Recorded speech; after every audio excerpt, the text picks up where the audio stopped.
কাজে গাফিলতি হলে জিরো টলারেন্স, যেতে পারে চাকরি। ওসিদের হুঁশিয়ারি নির্বাচন কমিশনের।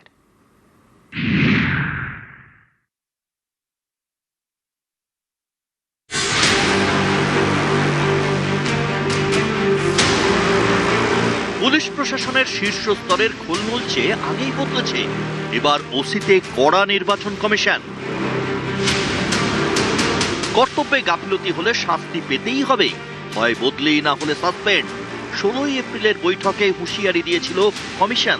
এবার এক ধাপ এগিয়ে কমিশনের হুঁশিয়ারি, কর্তব্যে গাফিলতি হলে ওসিদের চাকরিও যেতে পারে।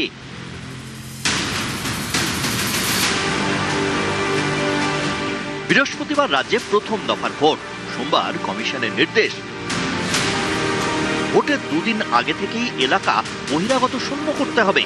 ভোটে বোম পড়লে, গুলি চললে তার দায় নিতে হবে ওসিদের। ছাপ্পা বা বুথ জ্যাম হলেও দায় নিতে হবে ওসি এবং এসডিপিওদের। দায় তো নিতেই হবে, দিতে হবে কড়া শাস্তি। কর্তব্যে গাফিলতি হলে ওসিদের বাধ্যতামূলক অবসরে পাঠানো হবে, এমনকি চাকরিও যেতে পারে। হুঁশিয়ারি কমিশনের। ইলেকশন সংক্রান্ত ওসিদেরকে বলে দিয়েছি কি এবার জিরো টলারেন্স আছে ইসিআই।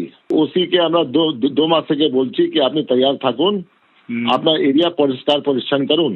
আমরা দেখবো কি এখন পর্যন্ত পরিষ্কার পরিচ্ছন্ন হয়নি, আর তারপরে এখানে ইলেকশন দিনে রণক্ষেত হয়ে যাচ্ছে কিছু এরিয়া।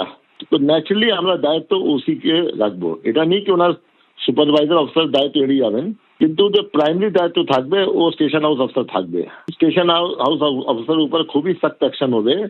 আর কমিশন এটা বলেছে কি এরকম প্রসিডিং হতে পারে which may lead to compulsory retirement or dismissal or removal from service। 15ই মার্চ রাজ্যে ভোটের দিন ঘোষণা করে কমিশন। তারপর থেকেই রাজ্য পুলিশ প্রশাসনের বহু পদে বদল করছে কমিশন। এবার ভোটের আগে ওসিদের সাবধান করে দিল কমিশন। করছে না ওসিরা বিভিন্ন জায়গায়, এখনো মানুষকে ভয় দেখানোর কাজ করছে। এখনো বাড়ি বাড়ি তৃণমূলের সঙ্গে গিয়ে সিভিক ভলেন্টিয়ার্সদের নিয়ে ভোট না দেওয়ার জন্য, বিজেপির পোস্টার খোলার জন্য কথা বলছে। আমরা তো নির্বাচন কমিশনকে জানিয়েছি, বিবৃতিতে কোনো কাজ হবে না, অ্যাকশন নেই, তারপরে দেবো। কমিশন এখন খুবই বেশি জমিদারি মনোভাব দেখাচ্ছেন। তাদের নিজের কাজ করতে পারছেন না, একটা ভোটার লিস্ট তৈরি করতে পারলেন না। সুপ্রিম কোর্টের কাছ থেকে বারবার থাপ্পড় খেতে হলো। সেই কমিশন আজকে বারবার অন্য যারা ক্যাডার, যাদের সাহায্য নিয়ে এই গত 80 বছর ধরে নির্বাচন হয়ে এসছে, তাদেরকে ভৃত্যর মতন করে তাদের ভয় দেখাচ্ছেন। তারা কৃতদাস, তারা কি কমিশনের কর্মী?